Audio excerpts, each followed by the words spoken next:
ചില മാധ്യമങ്ങളെങ്കിലും ഇത്തരത്തിൽ വലിയ വലിയ വലിയ വലിയ എന്താണ് ഒരു വൈരാഗ്യത്തോടെ ഇടപെടുന്നത് പോലെ തോന്നിയിട്ടുണ്ട്.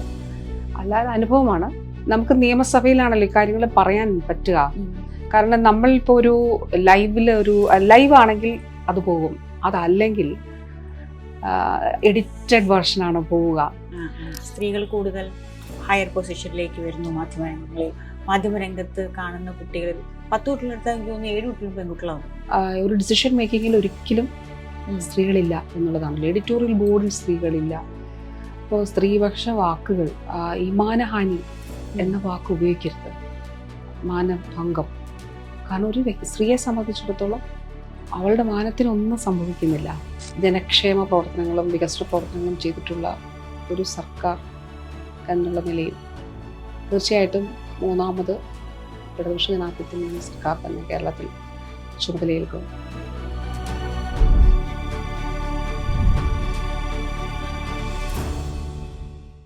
മാധ്യമരംഗത്ത് നിന്ന് വന്ന ഒരാൾ മന്ത്രിയായപ്പോൾ മാധ്യമങ്ങൾ വേണ്ടത്ര പിന്തുണച്ചില്ലെങ്കിലും വിരോധമില്ല, ഒരു വൈരാഗ്യ ബുദ്ധിയോട് പെരുമാറുന്നതായിട്ട് തോന്നിയിട്ടുണ്ടോ? തീർച്ചയായിട്ടും തോന്നിയിട്ടുണ്ട്. ഞാൻ MLA ആയിരിക്കും ആദ്യം നിയമസഭയിൽ വന്നപ്പോഴില്ലേ, ആദ്യത്തെ എൻ്റെ ഒരു കോളിംഗ് അറ്റൻഷൻ വിഷ്വൽ മീഡിയയിലെ വേതന വ്യവസ്ഥകളെ സംബന്ധിച്ചായിരുന്നു. അപ്പോൾ ശ്രദ്ധക്ഷണിക്കൽ അവതരിപ്പിച്ചു. ഭരണപക്ഷത്തിനാണല്ലോ ആദ്യത്തെ 2 ശ്രദ്ധക്ഷണിക്കലിനുള്ള ഒരെണ്ണം ആദ്യം ഭരണപക്ഷം, രണ്ടാമത്തെ പ്രതിപക്ഷത്തിനാണ് കിട്ടുക. അപ്പോൾ ആ കോളിംഗ് അറ്റൻഷൻ അവതരിപ്പിച്ചതിന് ശേഷം ഒരു പിന്തുണയും മാധ്യമങ്ങളിൽ നിന്ന് കിട്ടിയില്ല. എന്ന് വെച്ചാൽ ഞാൻ പറഞ്ഞു അന്ന് അതിനകത്ത് അവതരിപ്പിച്ച ഒരു കാര്യം, ഈ വേതന വ്യവസ്ഥകളിൽ വലിയ അന്തരമുണ്ട്. പിന്നെ അതിലും ഈ അവകാശങ്ങൾ സംരക്ഷിക്കപ്പെടാത്തൊരു മേഖലയാണ് മാധ്യമ മേഖല. അപ്പോൾ അതുകൊണ്ട് അതിൽ ആ നിലയിലുള്ള ഇടപെടൽ എങ്ങനെയാണ് ഗവൺമെന്റിന് സാധ്യമാകുക, അത് ബഹുമാനപ്പെട്ട മുഖ്യമന്ത്രിയുടെ ശ്രദ്ധ ക്ഷണിക്കുന്നു അതിലേക്ക്. പക്ഷേ ഒരു തരത്തിലുള്ള സപ്പോർട്ടും അതിന് കിട്ടിയിട്ടില്ല എന്നുള്ളതും. അപ്പൊ അവിടെ നിന്ന് തുടങ്ങി ഇങ്ങോട്ട് പറഞ്ഞതുപോലെ ചില മാധ്യമങ്ങളെങ്കിലും ഇത്തരത്തിൽ വലിയ വലിയ വലിയ വലിയ എന്താണ് ഒരു വൈരാഗ്യത്തോടെ ഇടപെടുന്നത് പോലെ തോന്നിയിട്ടുണ്ട്. അല്ലാതെ അനുഭവമാണ്. എപ്പോഴും ഞാൻ ഒരു മാധ്യമത്തിനെതിരെ ഇപ്പോൾ അടുത്തിടെ ഒരു മാധ്യമം ഒരു പടം പ്രസിദ്ധീകരിച്ചു. അതിൽ 2016 മുമ്പുള്ളൊരു ഫോട്ടോയാണ്.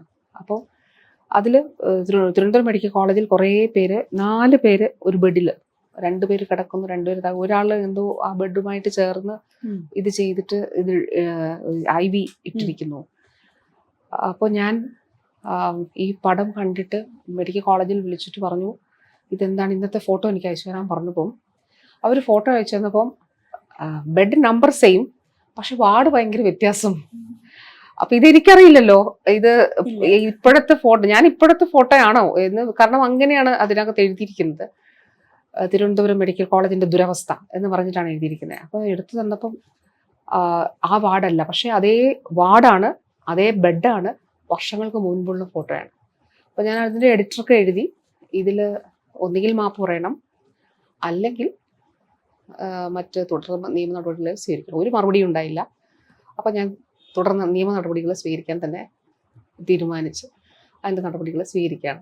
അതോടൊപ്പം ഒരു സത്യവുമായിട്ടൊരു ബന്ധമില്ലാത്ത നിലയിൽ വാർത്തകൾ കൊടുക്കുക എന്നുള്ളത് അത് ചില മാധ്യമങ്ങളിൽ ആ നിലയിലാണ്.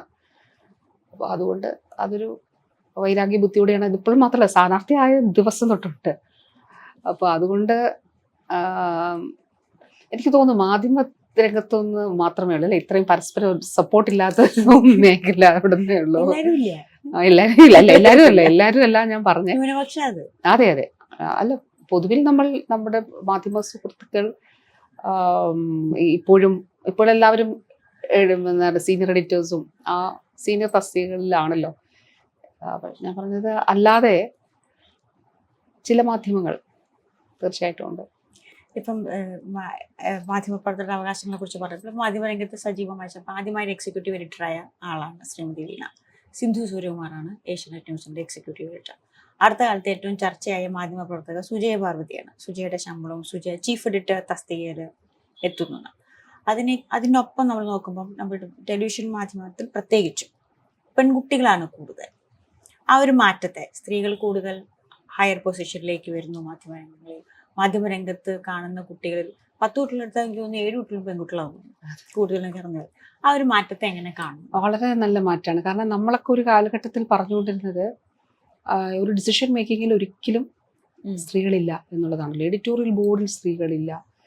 ഇപ്പോൾ സ്ത്രീപക്ഷ വാക്കുകൾ, അതോട് ഞാൻ ഓർക്കുന്നു, ഇന്ത്യ വിഷനിൽ നമ്മൾ എഡിറ്റോറിയൽ ബോർഡിൽ ഒരിക്കൽ ഈ മാനഹാനി എന്ന വാക്ക് ഉപയോഗിക്കരുത്, മാനഭംഗം. കാരണം ഒരു സ്ത്രീയെ സംബന്ധിച്ചിടത്തോളം അവളുടെ മാനത്തിനൊന്നും സംഭവിക്കുന്നില്ല എന്നുള്ളത്. അപ്പം അങ്ങനെയുള്ള ഒരു കാര്യങ്ങളിൽ സ്ത്രീ സാന്നിധ്യങ്ങളാണ് എപ്പോഴും എഡിറ്റോറിയൽ ബോർഡുകളിൽ അങ്ങനെയുള്ള തീരുമാനങ്ങളിലേക്ക് എപ്പോഴും മാധ്യമങ്ങളെ എത്തിച്ചിട്ടുള്ളത്. നമ്മൾ ഒരു ഘട്ടത്തിൽ സംസാരിച്ചപ്പോൾ നമ്മുടെ ലീലാ മേനോൻ മാഡമൊക്കെ നമ്മളോടൊക്കെ സംസാരിക്കായിരുന്നല്ലോ. അപ്പോൾ അതായത് അന്ന് പത്രത്തിൽ ജോലി ചെയ്യുമ്പോൾ ഷിഫ്റ്റ് കഴിഞ്ഞ് രാത്രി അവിടെ കിടന്ന് ഉറങ്ങും.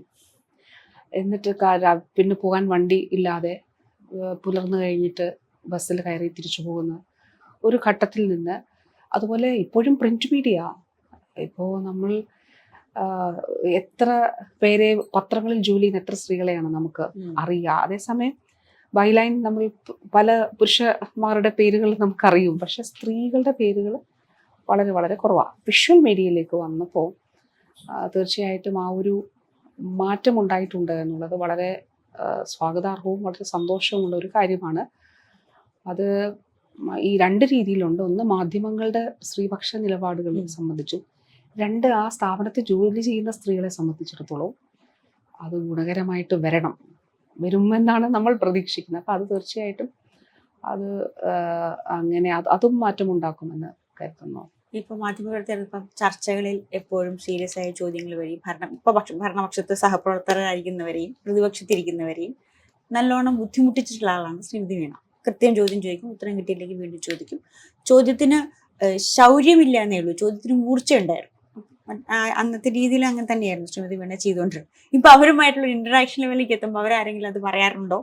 പണ്ട് ഈ ചോദ്യമൊക്കെ ചോദിച്ച് ബുദ്ധിമുട്ടിച്ചാണ് ഇപ്പൊ ശരിയാക്കി തരാന്നുള്ള മട്ടിൽ വല്ലതും ഒരാളും പറഞ്ഞിട്ടില്ല എന്നുള്ളത് മാത്രമല്ല, ഈ അന്നൊക്കെ പക്ഷെ എന്താന്ന് വെച്ചാൽ നമുക്ക് ഈ ഒരാളെ മുറിവേൽപ്പിക്കുന്ന തരത്തിലേക്ക് പോവില്ല എന്നാണ് എനിക്ക് തോന്നുന്നത്, അല്ലേ?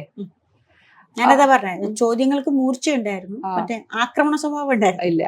അപ്പോ അവരുമായിട്ടൊക്കെ തന്നെയും നമുക്കൊരു വ്യക്തിബന്ധം, ഒരു ആദരവോടെയുള്ള ഒരു വ്യക്തിബന്ധം സൂക്ഷിക്കുന്നതിന് കഴിയും. ഇപ്പോൾ എല്ലാ രാഷ്ട്രീയ പ്രസ്ഥാനങ്ങളിലും ഉള്ളവർ, ഉദാഹരണം പറഞ്ഞാൽ advocate P S Sreedharan Pillai sir, അദ്ദേഹം ഏത് പരിപാടി പങ്കെടുത്താലും അന്നത്തെ കാര്യം പറയും.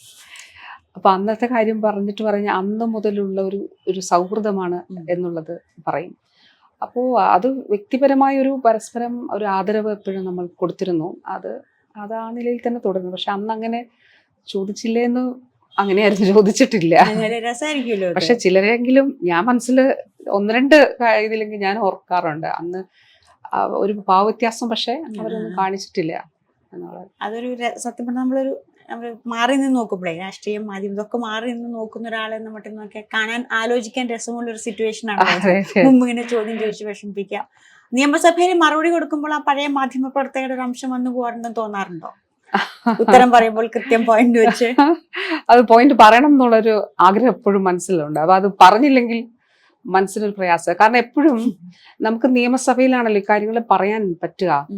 കാരണം നമ്മൾ ഇപ്പോൾ ഒരു ലൈവ് ആണെങ്കിൽ അത് പോകും, അതല്ലെങ്കിൽ എഡിറ്റഡ് വേർഷനാണ് പോവുക. അപ്പോൾ നമുക്ക് കാര്യങ്ങൾ അവതരിപ്പിക്കാൻ കിട്ടുന്ന ഒരു വേദി നിയമസഭയാണ്. കാരണം കേരളം മുഴുവൻ ശ്രദ്ധിക്കുന്നു, മാധ്യമങ്ങൾ ശ്രദ്ധിക്കുന്നു. അപ്പോൾ എന്താണ് സത്യം എന്നുള്ളത് കൃത്യമായിട്ട് വിത്ത് ഡേറ്റ അവതരിപ്പിക്കാൻ നമുക്ക് കിട്ടുന്ന ഏറ്റവും നല്ല സ്പേസ് അല്ലെങ്കിൽ വേദി നമ്മുടെ നിയമസഭയാണ്. അപ്പോൾ അത് കൃത്യമായിട്ട് പറയുക എന്നുള്ളത് അതിന് പ്രത്യേകമായിട്ട് ശ്രമിക്കാറുണ്ട്. പക്ഷെ പലപ്പോഴും സമയപരിമിതി മൂലം നമുക്ക് എല്ലാ കാര്യങ്ങളും പറഞ്ഞു പോകാനായിട്ട് കഴിയുകയില്ല. ഇത് പറഞ്ഞപ്പോൾ ഞാനൊരു കാര്യം ഓർക്കുന്നു, നമ്മുടെ തിലകൻ ചേട്ടൻ അമ്മയുമായിട്ട് പ്രശ്നമൊക്കെ ഉണ്ടായ ഒരു സമയത്ത് ആകെ ഒരാളെ ഒരു ഇൻ്റർവ്യൂ റെക്കോർഡ് ചെയ്തിട്ടുള്ളൂ. അപ്പം അദ്ദേഹം പാലക്കാടായിരുന്നു എന്ന് തോന്നുന്നു അന്ന്. അമ്മയുമായിട്ട് ഭയങ്കര പ്രശ്നങ്ങളൊക്കെ ഉണ്ടായി നിൽക്കുന്ന സമയം. അപ്പോൾ അദ്ദേഹം ഒരു കയ്യിൽ കൊടുത്ത് വന്ന് അവിടെ ഇരുന്നു. എന്നിട്ട് അദ്ദേഹം ഒരു ചെറിയ റെക്കോർഡർ എടുത്തു വെച്ചു. എന്നോട് പറഞ്ഞു, എനിക്ക് നിങ്ങളെ വിശ്വാസമില്ലാത്തതുകൊണ്ടല്ല, പക്ഷേ ഞാൻ ഈ ഘട്ടത്തിൽ നിങ്ങളെ ആരെയും വിശ്വസിക്കുന്നില്ല. അതുകൊണ്ട് ഞാൻ പറയുന്നതാണോ നിങ്ങൾ കൊടുക്കുന്നത് എന്നെനിക്ക് ഉറപ്പില്ല. ഞാൻ പറയുന്നതല്ലാത്തത് വല്ലതും എൻ്റെ വാക്കുകൾ എഡിറ്റ് ചെയ്ത് കൊടുത്താൽ ഞാനിത് പുറത്തുവിടും എന്ന് പറഞ്ഞു. അപ്പോൾ അങ്ങനെ അദ്ദേഹം ഇത് മൊത്തം ഒരു റെക്കോർഡർ ഇവിടെ വെച്ചിട്ട് മുഴുവൻ ഇൻ്റർവ്യൂവും റെക്കോർഡ് ചെയ്തത് ഓർക്കുന്നു. അപ്പോൾ ഞാൻ പറഞ്ഞത്, നമ്മൾ പലപ്പോഴും വീഡിയോയോട് സംസാരിക്കുന്നത് ചില വാക്കുകൾ അതൊക്കെ എടുത്തിട്ട് ആണല്ലോ അതാണ് ഇത് ചെയ്യുക. പക്ഷെ നമ്മൾ പറഞ്ഞത് ചിലപ്പോൾ വേറൊന്നായിരിക്കാം. അപ്പോൾ അതുകൊണ്ട് അത് പൂർണ്ണമായിട്ടും എന്താണ് ചെയ്തത് എന്താണ് എന്നുള്ളത് നമുക്ക് വിശദീകരിക്കാൻ ഉത്തരവാദിത്വമുള്ള ഇടം കൂടുതലായിട്ട്. കാരണം നിയമസഭയിൽ നമ്മളത് ഫ്ലോറിൽ പറയുമ്പോൾ നമ്മൾ പറയുന്ന ഓരോ വാക്കും സത്യമായിരിക്കണമല്ലോ, അല്ലേ നമ്മൾ സഭയെ തെറ്റിദ്ധരിപ്പിക്കുകയല്ലേ. അപ്പോൾ ഓരോ വാക്കും സത്യമായിരിക്കണം. അത് നിയമസഭയോട് മാത്രമല്ല, നമ്മളെ ഈ ഒരു ഉത്തരവാദിത്തം ഏൽപ്പിച്ച ജനങ്ങളോടും കൂടിയാണ് നമ്മൾ പറയുന്നത് ഇങ്ങനെയാണ് എന്നുള്ളത്. അതുകൊണ്ട് തീർച്ചയായിട്ടും അതിന് ശ്രമിക്കാറുണ്ട്. ഞാൻ ഇനി മറ്റൊരു കാര്യം ചോദിക്കും. അപ്പം പാർട്ടി പ്രവർത്തനത്തിൽ മന്ത്രിസ്ഥാനത്തേക്ക് എത്തുമ്പോൾ പാർട്ടിയിലെ സീനിയർ ആയിരുന്ന ആൾക്കാർക്ക് ചില പേരെങ്കിലും ചോദിച്ചിട്ടുണ്ട്, ഇത്ര പെട്ടെന്ന് മന്ത്രിയായ സ്ഥാനാർത്ഥിയുണ്ടോ, ഞങ്ങൾ എത്ര കാലമായി പാർട്ടി പ്രവർത്തനം നടത്തുന്നത് ചോദ്യം വന്നിരുന്നു. അതിനെ പ്രവർത്തനം കൊണ്ട് മറികടക്കുന്ന അതിനകത്തൊന്നും മറുപടി പറഞ്ഞിട്ട് ചർച്ചയ്ക്ക് നിൽക്കുകയോ ശ്രീമതി വീണ ചെയ്തിട്ടില്ല. പക്ഷെ അത് ചിട്ടിയായിട്ട് പ്രവർത്തനം നടത്തി അവനവൻ്റെ ഉത്തരവാദിത്വം നിറവേറ്റി പോവുകയാണ് ചെയ്തത്. ആ വിമർശനങ്ങൾക്കെല്ലാം കൃത്യമായ മറുപടി തൻ്റെ പ്രവൃത്തിയിലൂടെ നൽകാൻ കഴിഞ്ഞു. എന്തുകൊണ്ട് അല്ലെങ്കിൽ എങ്ങനെ ചെയ്തു എന്ന് തെളിയിക്കാൻ കഴിഞ്ഞു എന്ന് തോന്നുന്നുണ്ടോ? പാർട്ടിയെ സംബന്ധിച്ചിടത്തോളം എനിക്ക് ഏറ്റവും സന്തോഷമുള്ള കാര്യം, നമ്മൾ സാധാരണക്കാരായ പാർട്ടി പ്രവർത്തകരാണല്ലോ പാർട്ടിയുടെ ശക്തി. അപ്പോൾ പാർട്ടി എടുക്കുന്ന ഏത് തീരുമാനങ്ങളും താഴെ ബ്രാഞ്ചിലുള്ള പാർട്ടി സഖാക്കൾക്ക് മുന്നിൽ വരെ ചർച്ച ചെയ്യപ്പെടുന്നതാണ്. എന്ന് വെച്ചാൽ ഓരോരുത്തരും പ്രധാനപ്പെട്ടതാണ്. കൊമ്രേഡ് അല്ലെ സഖാവ് എന്നുള്ള ഒറ്റ ഇതിൽ എല്ലാവരും ഒരേ ഇതിലാണ്. അപ്പോൾ തീർച്ചയായിട്ടും പാർട്ടി ഏൽപ്പിച്ച ഉത്തരവാദിത്തത്തെ ഭംഗിയായി നിർവഹിക്കുക എന്നുള്ളത് മാത്രമേ ഞാൻ അതിനു വേണ്ടിയിട്ടാണ് പരിശ്രമിച്ചത്. ഇങ്ങനെ അതിൽ 100% സത്യസന്ധമായി ചെയ്യാനായിട്ട് ശ്രമിച്ചിട്ടുണ്ട്, 100% ആത്മാർത്ഥമായി ചെയ്യാനും ശ്രമിച്ചിട്ടുണ്ട്. നമുക്ക് ഒരു മനുഷ്യ സാധ്യമായതുപോലെ അതിൽ പരിശ്രമിച്ചിട്ടുണ്ട്, കഠിനാധ്വാനം ചെയ്തിട്ടുണ്ട്. അപ്പോൾ അത് പാർട്ടിക്കുള്ള സമർപ്പണമാണ്. അത് സാധാരണക്കാരായ സഖാക്കളിൽ ഒരാളാണല്ലോ ഞാനും. അപ്പം അതുകൊണ്ട് അത് പാർട്ടിക്കുള്ള സമർപ്പണമാണ്. അതുപോലെ പേരറിയാത്ത, അതുപോലെ തന്നെ നമ്മൾ കണ്ടിട്ടില്ലാത്ത എത്രയോ 10,000-കണക്കിന് ലക്ഷക്കണക്കിനുള്ള പാർട്ടിയെ വിശ്വസിക്കുന്ന ചെങ്കൊടി ഏന്തുന്ന സഖാക്കൾക്കുള്ള പാർട്ടിക്കുള്ള ബഹുമാനപ്പെട്ട CM-ഓ മാഷോ ഒക്കെ ഉൾപ്പെടെ, അന്ന് കോടിയേരി സാവാണ്. അപ്പം അങ്ങനെയുള്ള അതുപോലെ നേതൃത്വത്വം ഏൽപ്പിച്ചൊരു ഉത്തരവാദിത്വം, അതുപോലെ പാർട്ടി സഖാക്കളും അത് ഭംഗിയായി നിറവേറ്റാനാണ് ശ്രമിച്ചിട്ടുള്ളത്. ഹാട്രിക് ഭരണം ഉറപ്പിക്കും എന്ന് CPM-ഉം ഇടതുപക്ഷ ജനാധിപത്യ മുന്നണിയും ഒക്കെ ഉറപ്പിച്ചു പറയുന്നതിന്റെ കാരണം എന്താണ്? എന്ത് കണ്ടിട്ടാണ് ആ ആത്മവിശ്വാസം? ഇത്രയും അധികം ജനക്ഷേമ പ്രവർത്തനങ്ങളും വികസന പ്രവർത്തനങ്ങളും ചെയ്തിട്ടുള്ള ഒരു സർക്കാർ എന്നുള്ള നിലയിൽ തീർച്ചയായിട്ടും മൂന്നാമത് ഇടതുപക്ഷ ജനാധിപത്യ മുന്നണി സർക്കാർ തന്നെ കേരളത്തിൽ ചുമതലയേൽക്കും എന്നുള്ളത് തന്നെയാണ്. അതായത് നമ്മൾ കാണേണ്ടത്, ഇപ്പോൾ നമ്മൾ ആളുകളോട് പറഞ്ഞ കാര്യങ്ങൾ പാലിച്ചാണ് പൂർണ്ണമായിട്ടും മുന്നോട്ട് പോകുന്നത്. ഏത് മേഖല എടുത്ത് നോക്കിയാലും ഇപ്പോൾ കേരളത്തിൽ നടക്കുന്നതെന്ന് വെച്ചാൽ കള്ളങ്ങളാണ് പ്രചരിപ്പിക്കുന്നത്. ഏറ്റവും കൂടുതൽ പ്രചരണം നടത്തുന്നത് കള്ളം പറഞ്ഞിട്ടാണ്. അതങ്ങനെ ചെയ്തില്ല, ഇതിങ്ങനെ ചെയ്തു. ഇപ്പോൾ ഇലക്ഷന് മുൻപ് എന്താണ് പറഞ്ഞത്? SIR-ുമായിട്ട് ബന്ധപ്പെട്ട കാര്യം. SIR അത് പിണറായി വിജയൻ ഗവൺമെൻറ് മനഃപൂർവ്വം ഇവിടെ കൊണ്ടുവരാനായിട്ട് ശ്രമിക്കുന്നതാണ് എന്ന് ഇപ്പോൾ ഭൂരിപക്ഷം ആളുകൾക്കും അറിയാമെങ്കിലും ഒരു തരത്തിലുള്ള പ്രചരണം ഇതിൻ്റെ ഭാഗമായിട്ട് നടക്കുകയാണ്. വീടാനന്തരം ഇതിൻ്റെ ഭാഗമായിട്ട് നടത്തുകയാണ്. ഞാൻ ഇവിടുന്ന് പറഞ്ഞു വിടാൻ വേണ്ടിയിട്ട് ശ്രമിക്കുകയാണ് എന്നൊക്കെയുള്ള എത്ര തെറ്റ് ആയിട്ടുള്ള, എത്ര അബദ്ധജടിലമായിട്ടുള്ള പ്രചരണങ്ങൾ നടത്തുന്നുണ്ട്. പക്ഷേ ഇടതുപക്ഷം വികസനം മുൻനിർത്തി ആണ് നമ്മൾ മുന്നോട്ട് പോകുന്നത്. ഇപ്പോൾ എല്ലാ നിയോജക മണ്ഡലങ്ങളിലും 140 നിയോജക മണ്ഡലങ്ങളിലും വികസന മുന്നേറ്റ ജാഥകൾ നടന്നു. ഓരോ കോർണറുകളിലും പോയി ആളുകളോട് സംസാരിച്ചു. ആ കോർണറിൽ പോകുമ്പോൾ ആ പ്രദേശത്തെയാണ്, ആ പഞ്ചായത്തിലെ തന്നെ ആ ഒരു 3, 4, 5 വാർഡുകളിൽ ആ കാലഘട്ടത്തിൽ ചെയ്തിട്ടുള്ള പ്രവർത്തനങ്ങൾ, അത് PWD റോഡാകാം, ഗ്രാമീണ റോഡാകാം, അവിടുത്തെ ആരോഗ്യ കേന്ദ്രമാകാം, സ്ത്രീ സുരക്ഷാ പദ്ധതിയാകാം. അപ്പോൾ സ്ത്രീ സുരക്ഷാ പദ്ധതിയിൽ തന്നെ നമ്മൾ കണ്ടില്ലേ, ഇതൊക്കെ വെറും തട്ടിപ്പാ, ഇതൊന്നും നടക്കാനായിട്ട് പോകുന്നില്ല, ഇത് ഇലക്ഷൻ സ്റ്റണ്ടാണ് എന്നൊക്കെ പറഞ്ഞ് പ്രചരണം നടത്തി. പക്ഷേ ബഹുമാനപ്പെട്ട മുഖ്യമന്ത്രി ഉദ്ഘാടനം ചെയ്ത് 2 മണിക്കൂറിനുള്ളിൽ 10,28,000 സ്ത്രീകളുടെ അക്കൗണ്ടിലേക്ക് പെൻഷൻ എത്തി. ഞാൻ ഇന്നലെ അതിൻ്റെ തലേന്നും ആറന്മുളയിൽ ഈ വികസന ജാഥയിൽ സ്ത്രീകൾ തന്നെ ഇങ്ങോട്ട് ഞാൻ ഈ സ്ത്രീ സുരക്ഷാ പെൻഷനെ കുറിച്ച് പറയുമ്പോൾ സദസ്സിൽ നിന്ന് തന്നെ കൈകോർത്തി പറഞ്ഞു, ഞങ്ങൾക്ക് കിട്ടി കേട്ടോ എന്ന് പറയും. അപ്പോൾ ഇത് ജനങ്ങൾക്ക് അനുഭവിക്കുന്ന ഒരു യാഥാർത്ഥ്യമുണ്ടല്ലോ, അതാണ് അതിൻ്റെ. അതായത് എത്ര കള്ളം പറഞ്ഞാലും ജനങ്ങൾക്ക് അനുഭവവേദ്യമാകുന്ന ഒരു യാഥാർത്ഥ്യം, അത് പെൻഷനാകട്ടെ. ഇപ്പോൾ കുടിശ്ശിക ഇല്ലാതെ 2016 മുമ്പ് 1.5 വർഷം കുടിശ്ശികയായിരുന്നെങ്കിൽ അന്നത്തെ 500 രൂപയിൽ ഇപ്പോൾ 2000 രൂപ കുടിശ്ശികയില്ലാതെ അത് ലഭ്യമാകുന്നു എന്നുള്ളത്. അതോടൊപ്പം ഞാൻ ഈ പറഞ്ഞ സേവനങ്ങൾ, ഇന്ന് ഒരാൾക്കൊരു അസുഖം ഉണ്ടാവുകയാണെങ്കിൽ ആൾ ഒറ്റയ്ക്കാവില്ല, നിസ്സഹായമായി പോവില്ല. നമുക്ക് സർക്കാർ സംവിധാനത്തിൽ ചികിത്സ ഉറപ്പാക്കപ്പെടും. ഒരാളും പൈസ ഇല്ലാത്തതിൻ്റെ പേരിൽ, പണമില്ലാത്തതിൻ്റെ പേരിൽ ചികിത്സ നിഷേധിക്കപ്പെടുന്ന സാഹചര്യം ഉണ്ടാവില്ല. ഏറ്റവും ഒടുവിൽ നമ്മൾ അപൂർവ രോഗങ്ങൾക്ക് വേണ്ടിയിട്ട് പ്രത്യേക പദ്ധതി തുടങ്ങിയില്ലേ, Kerala united against rare diseases. ഒരു വയലിന് 1.5 ലക്ഷം രൂപയാണ്. ഇപ്പോൾ നമ്മൾ കഴിഞ്ഞ 16-ാം തീയതി അതിൻ്റെ 2ാം വാർഷികമായിരുന്നു.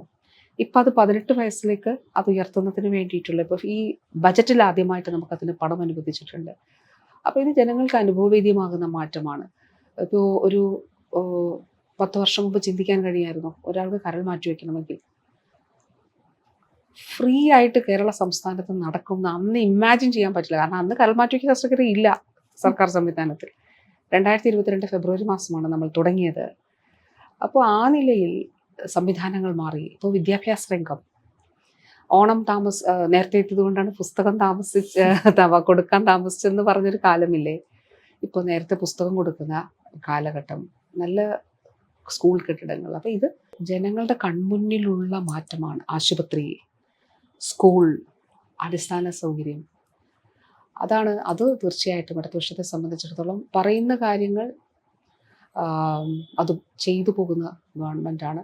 ഞാൻ ബഹുമാനപ്പെട്ട CM-നെ കുറിച്ച് ഇടയ്ക്ക് പറയുന്ന ഒരു കാര്യം, അതായത് ഒരു മുഖ്യമന്ത്രിക്ക് ഈ ഒരു കാലയളവ് ചെയ്യാൻ കഴിയുന്ന ഏറ്റവും കൂടുതൽ ഔട്ട്പുട്ട് അതിൽ കൊടുത്ത് CM-ആണ്. അതുമാത്രമല്ല, ഇപ്പോൾ IoT-യുടെ ഒക്കെ കാര്യത്തിലാണെങ്കിലും CM-ൻ്റെ ഒരു വിഷൻ അതിനകത്തുണ്ട്. ആദ്യം നമ്മളിത് ചർച്ച ചെയ്യുമ്പോൾ ഇത് നടക്കുമോ, ഇൻസ്റ്റിറ്റ്യൂട്ട് ഓഫ് ഓർഗൻ ട്രാൻസ്പ്ലാന്റേഷൻ, കാരണം ഇത്രയും അതൊരു ഓട്ടോണമസ് ഇൻസ്റ്റിറ്റ്യൂഷനാണ്. പിന്നെ ഭാവിയിൽ അതൊരു വലിയ എഡ്യൂക്കേഷൻ ഇൻസ്റ്റിറ്റ്യൂഷനായിട്ട് മാറും.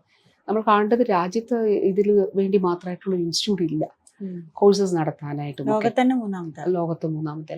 അപ്പോൾ ഇതൊരു വലിയ വിഷനാണ്. അപ്പോൾ ആ രീതിയിലേക്ക് നമ്മുടെ ഒരു സംസ്ഥാനത്തെ മാറ്റാൻ കഴിഞ്ഞു ഈ കാലഘട്ടത്തിൽ എന്നുള്ളത് തീർച്ചയായിട്ടും അഭിമാനവും സന്തോഷമുള്ള ഒരു കാര്യമാണ്.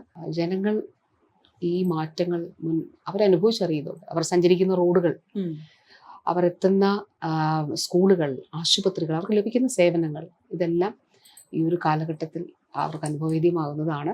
തീർച്ചയായിട്ടും അത് തന്നെ ആണ് 3ാം തവണയും ഇടതുപക്ഷ ജനാധിപത്യ മുന്നണി കേരളത്തിൽ ജനങ്ങൾ അധികാരത്തിലെത്തിക്കും എന്നുള്ളത് പറയാൻ കാരണം. വളരെ നന്ദി ഞങ്ങളോടൊപ്പം ഇത്രയും നേരം ചേർന്നു. Thank you. Subscribe to One India and never miss an update.